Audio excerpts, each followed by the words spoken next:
तो मूवी की कहानी शुरू होती है हैलोवीन से 8 दिन पहले, जहाँ पर हम देखते हैं पीटर नाम के एक लड़के को जो कि अपने स्कूल जाता है, जहाँ पर उसका कोई खास दोस्त नहीं है। उल्टा उसे कुछ बच्चे परेशान भी करते हैं और पीटर अकेले ही टाइम स्पेंड करता है और अपने में ही खोया रहता है। वो घर जाता है जहाँ भी वो अकेला ही बैठा रहता है, कुछ खेलता रहता है, कहीं बाहर भी नहीं जाता। उसका कोई दोस्त नहीं है, इवन वो किसी से बात तक नहीं करता। और हम उसके पेरेंट्स मार्क और कैरल को भी देख पाते हैं और समझते हैं कि वो दोनों असल में बहुत ही ज्यादा ओवर प्रोटेक्टिव पेरेंट्स हैं, जो कि अपने बच्चे को किसी भी तरह से सेफ रखना चाहते हैं, इसलिए उसे कहीं पर भी जाने नहीं देते। इनफैक्ट वो किसी से दोस्ती करने से मना कर देते हैं और वो अपने आस पड़ोस में भी खुद किसी से मतलब नहीं रखते और उनका घर भी सबसे थोड़ा दूरी पर ही है। अब एक रात पीटर अपने रूम में सो रहा होता है कि तभी उसे वॉल के पीछे से कुछ नॉकिंग साउंड्स आने लगती हैं और घर के बाहर से भी कुछ आवाज आती है, जिनसे वो थोड़ा सा डर जाता है और अपने पेरेंट्स के पास भाग जाता है। अब कैरल उसे वापस रूम के अंदर लाती है और उस दीवार को चेक करती है तो उसे कोई भी रिटर्न साउंड नहीं सुनाई देती और वो पीटर से कहती है कि शायद से ये सब उसकी इमेजिनेशन है और वो ज्यादा ना सोचे।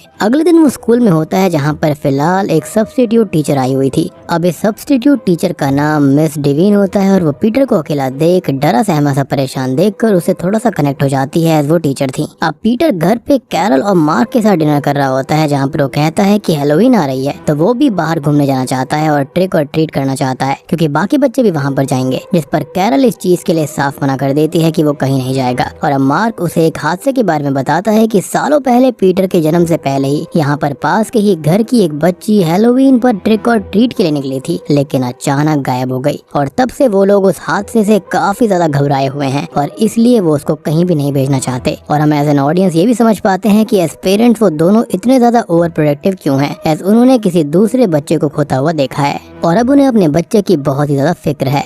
खैर, अब ये सब सुनने के बाद में पीटर सोने चला जाता है और हम दीवारों के पीछे किसी चीज को देखते हैं जो कि दीवार को पुश कर रही होती है और अब पीटर को एक लड़की की आवाज सुनाई देती है जो कि उसका नाम लेती है और वो इससे बहुत ज्यादा डर कर चिल्लाने लगता है। तभी उसके फादर मार्क वहाँ पर आते हैं और वो वॉल्स को चेक करते हैं तो सब कुछ नॉर्मल था, कोई भी आवाज नहीं आ रही थी और वो पीटर को समझा कर बहला फुसला कर सुला देते हैं। अब अगले दिन वॉल्स के पास रेड पॉइजन डाल दिया जाता है, ये कहते हुए कि शायद यहाँ पर चूहे हो सकते हैं जो कि शोर शराबा कर रहे होंगे और उनको डरने की कोई जरूरत नहीं है।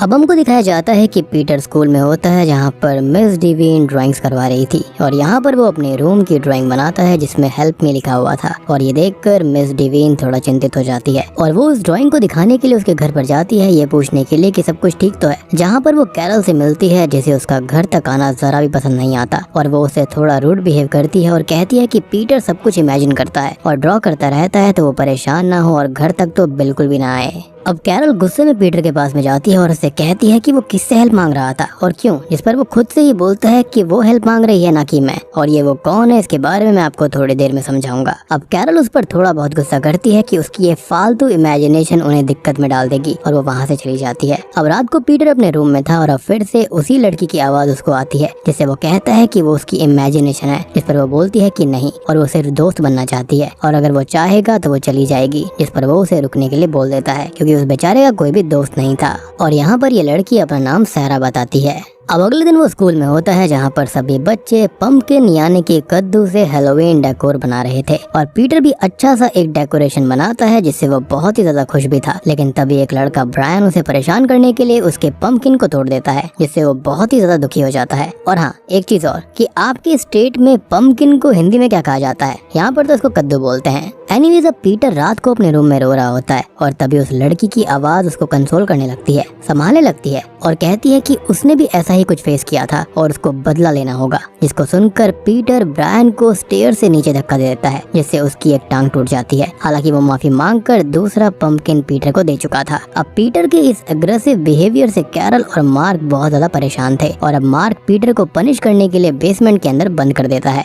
पीटर यहाँ पर बहुत दुखी होता है और वो बेसमेंट के नीचे कवर्ड हुआ एक पिट देखता है जिसके अंदर एक टेडी बियर भी पड़ा हुआ था। अब तभी हम मिस डिवीन को देखते हैं जो कि अपने घर पर थी और स्कूल प्रिंसिपल उनसे आकर मिलता है, जो कि कहता है कि उन्हें पीटर के घर ऐसे नहीं जाना चाहिए था। वो लोग काफी गुस्सा हुए थे, जिस पर वो कहती है कि उन्हें पीटर की फिक्र थी और उसकी मदर उसे काफी अजीब लगी, जिस पर वो कहता है कि फिक्र वो यहीं तक रख लेंगे, घर उन्हें बिल्कुल भी नहीं जाना चाहिए था। और अजीब लगने का रीजन ये है कि सालों पहले वहाँ से एक बच्ची गायब हो गई थी, जिससे कि वो लोग अपने बच्चे के लिए परेशान रहते हैं। ओवर ओवर प्रोटेक्टिव हैं और कुछ नहीं है। और डिवीन भी उस बच्चे की मिसिंग होने वाली न्यूज को चेक करती है। खैर वो बच्चों के टेस्ट को चेक करती है और उन्हें पीटर की तो फिक्र थी ही, तो वो उसका टेस्ट देने के बहाने उसके घर जाती हैं, जहाँ पर वो तो बेसमेंट में बंद था और ये बात उसे पता नहीं थी। और मार्क और कैरल उससे बात करने लगते हैं, जहाँ पर मार्क का बिहेवियर हमको काफी क्रीपी लगने लगता है, जो कि एक हैमर लेकर घूम रहा था और उसे चोट भी लगी हुई थी, जिस पर वो बताता है कि वो कुछ रिपेयर का काम कर रहा है। डिवीन यहाँ पर कहती है कि उन्हें पीटर की फिक्र है और अब कैरल उस पर गुस्सा करने लगती है कि वो उसके ही पेरेंट्स को गलत कैसे मान सकती है एंड ऑल। और अब मार्क भी डिवीन को जाने के लिए बोल देता है और अब वो पीटर का स्कूल भी छुड़वा चुका था।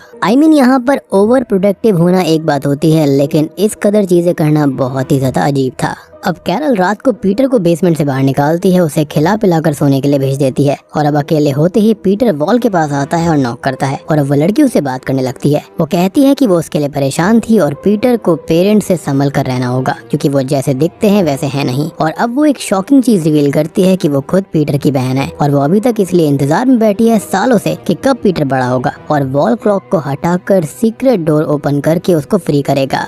ये सब सुनकर पीटर परेशान हो जाता है और उसे उसकी बातों पर यकीन भी कम होता है और वो कहता है कि वो उसे देखना चाहता है, जिस पर वो कहती है कि वो उसे देखकर डर जाएगा, क्योंकि वो इतने सालों में काफी अजीब हो गई है। लेकिन वो ना डरने की बात बोलता है तो वो उसे वॉल में बने हुए एक होल से देखने को कहती है, जिसके अंदर उस लड़की की एक बड़ी सी आंख दिखाई देती है, जिससे वो और थोड़ा डर जाता है। अब वो लड़की उससे कहती है कि पेरेंट्स ईविल हैं, उन्होंने उसे यहाँ पर डाला है और पीटर के साथ भी वो गलती करने वाले हैं, तो वो अपना ख्याल रखे। अब इस अनजान शक्ति और अनजान आवाज के चलते पीटर काफी डर चुका था और उसे अपने ही पेरेंट्स के ईविल रूप के सपने आने लगते हैं, या फिर ये कहें कि नाइटमेयर्स आने लगते हैं, जिनसे कैरल उसको संभालती है और उसको समझाती है। अब वो अपने रूम में लेटा हुआ था और वो लड़की उससे बात करते हुए कहती है कि वो एक जगह कैद है, जो कि जैसे तैसे रास्ता बनाकर पीटर तक आती है बात करने के लिए। और जब उसके पेरेंट्स का काम पीटर से खत्म हो जाएगा तो वो उसे मार कर पीटर को अंदर ही डाल देंगे, जिस पर वो कहता है कि वो लोग ऐसे नहीं है, जिस पर वो कहती है कि वो पहले भी किसी की जान ले चुके हैं और चाहे तो वो गार्डन में डिग करके चेक कर ले। और डिग करने पर पीटर को एक स्केलेटन मिलता है, जिसके बारे में वो लड़की बताती है कि एक हैलोवीन ट्रिक और ट्रीट के लिए कोई बच्ची उनके घर पर आई थी, जिससे उसने हेल्प मांगी थी, लेकिन पेरेंट्स ने उसे पहले ही पकड़कर खत्म कर दिया ताकि वो बाहर से हेल्प ना ले पाए।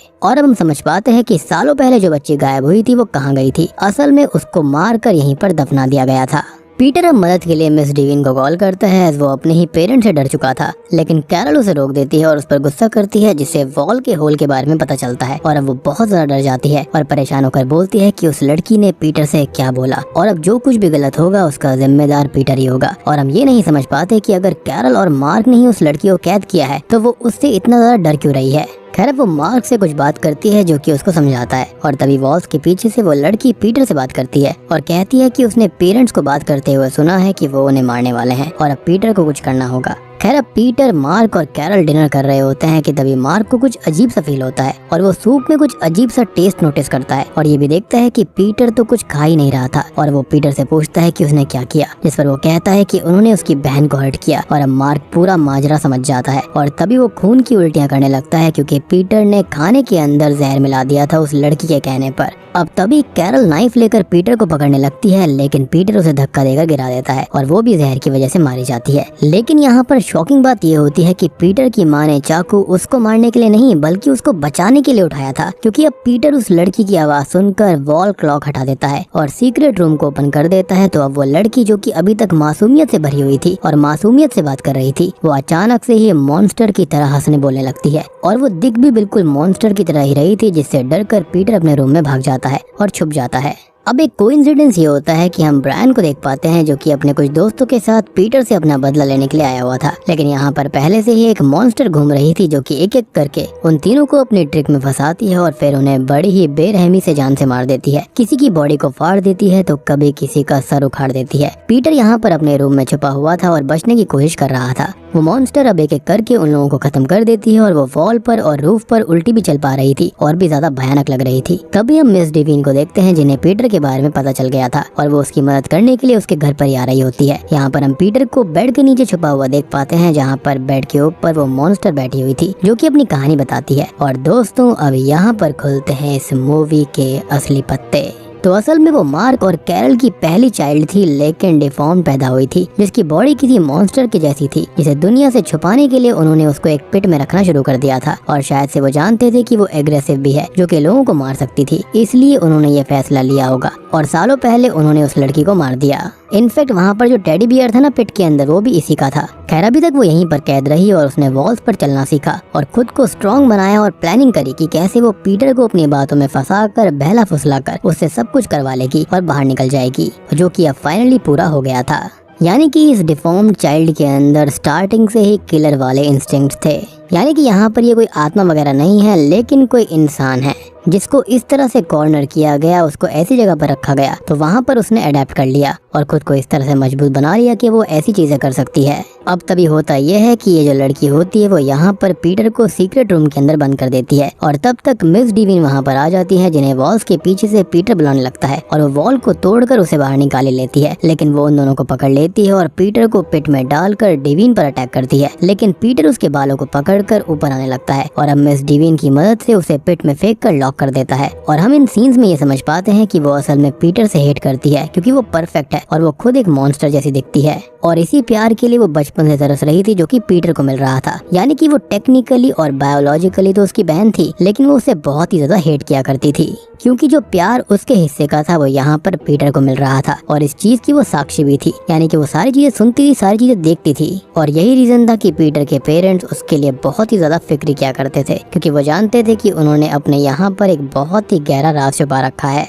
यानी कि सालों पहले एक जो लड़की यहाँ पर ट्रिक और ट्रीट के लिए आई थी वो खो गई थी, तो वो खोई नहीं थी। हुआ ये था कि यहाँ पर वो आई होगी और इस लड़की ने, जो कि डिफॉर्म थी, उसने उसको जान से मार दिया होगा, जिसके चलते पीटर के पेरेंट्स को उसे यहीं पर दफनाना पड़ा और इस राज को दबाना पड़ा ताकि वो इस चीज में ना फंस जाए। जिसके बाद से ही उन्होंने इस लड़की को यानी कि सारा को वहाँ पर बंद कर दिया होगा बेसमेंट के अंदर, जिसके चलते वो बाहर ना आ पाए। और इसी चीज के लिए पीटर की माँ कैरल बार बार उसको हिंट कर रही थी कि उसको बाहर मत आने देना, जिसका सिंपल सा मतलब था कि सारा को बाहर मत निकालना, क्योंकि उसका नेचर बहुत ही ज्यादा वायलेंट और कैनिबलिस्टिक था।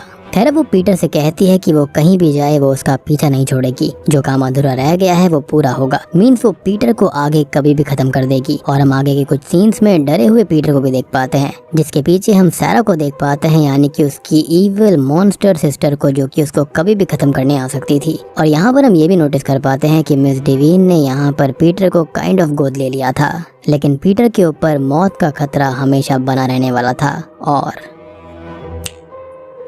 बूम, इसी के साथ में ये मूवी यहीं पर खत्म हो जाती है। तो दोस्तों ये थी लायंस गेट की तरफ से फिल्म कॉबवेब। उम्मीद करता हूँ कि आपको ये पसंद आई होगी। इस मूवी का ट्रेलर बार बार मेरे फीड के ऊपर आ रहा था, तो यहाँ पर मैंने उसको देखा और मुझे काफी इंटरेस्टिंग मूवी लगी। इनफैक्ट मूवी वाकई में इंटरेस्टिंग है, कॉन्सेप्ट काफी डिफरेंट है। यहाँ पर ऐसा लगता है जैसे कि ये कोई डीमन है, लेकिन अल्टीमेटली यहाँ पर ये इंसान ही है, जिसका रूप थोड़ा सा डिफरेंट है और उसके मन में अपने भाई के लिए काफी हेट्रेड है। इनफैक्ट इंसानियत के लिए बहुत ज्यादा हेट्रेड है। उसको ऐसा लगता है कि इंसान अजीब होते हैं और सबको कैद कर देते हैं। लेकिन फिलहाल मेरे को ऐसा लगता है कि सारा को आजाद होने का तरीका मिल चुका है और वो कभी भी यहाँ पर आजाद होकर कभी भी किसी को मार सकती है, स्पेशली पीटर को, क्योंकि वो उससे काफी हेट करती है। बाकी आप लोग मुझे बताना कि आपको ये फिल्म कैसी लगी। उम्मीद करता हूँ कि आपको कॉन्सेप्ट अच्छा लगा होगा।